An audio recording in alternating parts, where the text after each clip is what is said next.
dog trainer, and I am on the road right now, and I'm thinking about a topic that comes up relatively frequently with my clients for dog training about dogs who get car sick, even to the point where they're barfing in the car when we go to the vet, when they come to visit me for training or whatever they might be on the road for. And it's just a real bummer for those families, and of course for the little pup that's so upset that they're throwing up, or just has motion sickness so badly that they're throwing up. So I wanted to speak to that. So if you are a pet parent or friends of the pet parent who likes learning about dog stuff, then please like and subscribe, and I will be supplying all of the wonderful dog topics here on my channel. So these puppers who get sick in the car. So a couple of things. One is, of course, there's just plain old motion sickness that some people get and some dogs get.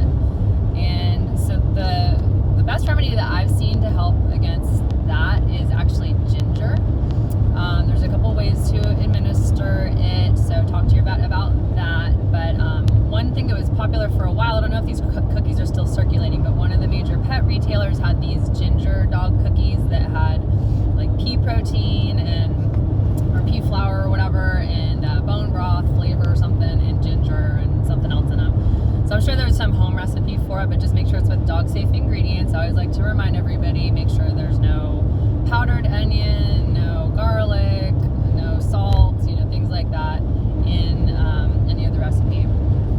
So anyway, that's a little side topic. I am not a dog nutritionist, so consult somebody about that, please, if you do make a home recipe for that. But and talk to your vet, because ginger is a great way to just help settle the tummy. There's even a CBD mix that I've seen. I'll have a whole other video about CBDs that I'll do later, that actually has ginger as part of the recipe in that too, specifically to help soothe little nervous tummies. So you can look around for that too. I'm sure it's still in circulation. It's a CBD dropper that has ginger as part of the formula. So CBDs are also good for alleviating car sickness, because they can help with anxiety. But again, I'll do another video about what CBDs are and all that. So ginger is one thing that helps for if it's just plain old queasy tummy stuff. There are prescriptions that your vet can help you with for motion sickness specifically. But what I've noticed is a lot of my clients who have this issue, it's actually coupled with a personality that tends to be on the nervous side. So what I like to address first, of course, we can use ginger and things like that in the immediate to help.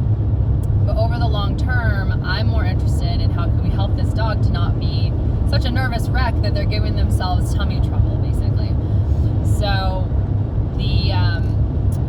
why training helps with that is because we can actually help the dog to build their own confidence over time. And I have specific techniques of how I do that. But some things that you can do at home have to do with essentially desensitizing the dog, but also helping them to just gain confidence in general. So one way that I like to help dogs gain confidence is to help them learn how to just sit still for periods of time. So there's kind of some nuance about how to do that. So talk with your local trainer or contact me and I can give you more information about that. It really has to do a lot too with the kind of device that you're using to control their movement. I tend to prefer slip lead style collars, but there is a fair amount of education that goes into how to use those correctly. So please consult with your trainer before jumping in on a new type of collar, please, for everybody's safety.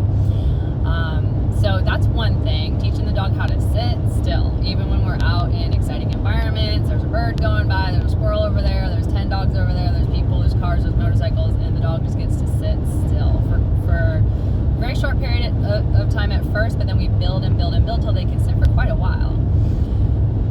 So that is one piece of the puzzle. The other piece of the puzzle is we need to desensitize the dog to the scariness and the motion of the car. So we don't want to just like force them into doing, in interacting with the car basically. we want to slow but steady start creating a relationship with the car, essentially. And one of the best ways to do that is through food for most dogs. So assuming your dog is food motivated, treat motivated, then let's do things like start having all of our meals in the car. It doesn't even need to be on yet.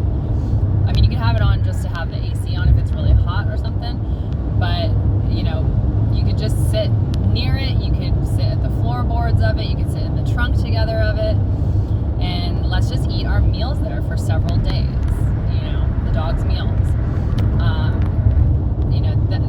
They'll start to put it together that they have to interact with this vehicle if they want to get their meal, and over time that actually starts to create a positive association. So there's that piece of it, and then over time we would turn the car on, we would give a little bit of motion to the car down the block or something while they're eating. Be very safe about it. If you're on a busy road, please don't do this because they could choke or something. And of course, always use your seatbelt for your dog when they're in the car. So there is that part of it, but also there is I just lost my train of thought. I'm driving by the ocean right now, you guys. It is so beautiful. I love Southwest Florida. I'm like blanked out just staring at the ocean. What were we talking about? Oh yeah, so we want to desensitize them a little bit to the car. Now, if your dog isn't actually food motivated, which a lot of dogs aren't, maybe they only want to chase their toy, or they just really like being told they're good and getting pets and praise, then integrate that into the system as well, or instead of food, I should say. So, might be if they're toy motivated, let's throw the toy into the car and they have to chase after it in order to get it. Use a lot of encouragement, keep it really positive. Never, never, ever raise your voice at your dog in these moments in particular, but in general, the only time we ever want to raise our voice is to say no.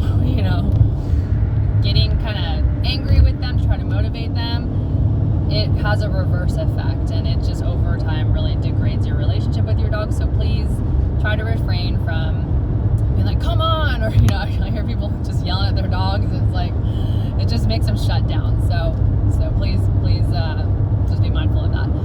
We've all done it before, so I'm not like blaming or trying to act like you're a terrible person, because shoot, I've yelled at my dog when I shouldn't have. We've all done it, just out of frustration, because we're human. So give yourself some grace, but collect yourself and do your best to keep it positive and fun. Positive and fun is always going to train a dog faster than using brute force and violence, essentially. You know what I mean? The only time we'd ever use brute force if it's in very, very rare situations, if it's a very dangerous dog where we have to basically meet them at a certain level of dominance. But that's something to leave to your trainer. Don't be worrying about that in your personal life, please. If you have a dog that is requiring that level of a heavier touch, then there's a very specific way to keep it humane and to keep yourself safe. So please talk to your local trainer or talk to me if you have questions. So anyway, a little random side note about that. But yeah, so especially when we're dealing with things that are a little scary, like cars, keeping it light and fun is really essential. So keep that in mind. If all we can get the first day is to take 2 steps closer towards the car without resistance, that's worth a treat. That's worth playing a little bit with the toy, and that's a win. So we want to just celebrate the wins, even if it's literally just a couple steps closer. You know what I mean? We got to start where your dog is at and go from there. So I hope that this helps you. I know that this is a big challenge for a lot of families, dealing with dogs that just do not want to interact with the car at all, and it makes it where this dog becomes homebound because they're just it's just too impossible to deal with them getting in and out of the car. I want to encourage you, give yourself a timeline of just a couple months, and you'll be really surprised how much progress you can make. It might feel like forever in the period of time that you're working on it, but keep a calendar, celebrate the wins, not just for your dog but for yourself as well. The progress is something that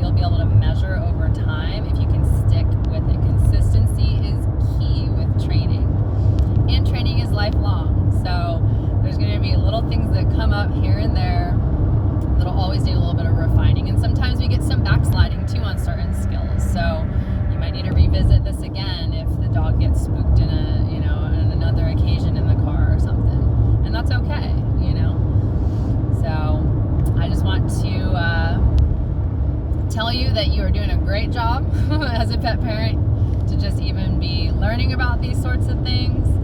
And I hope that this helps you and gives hope to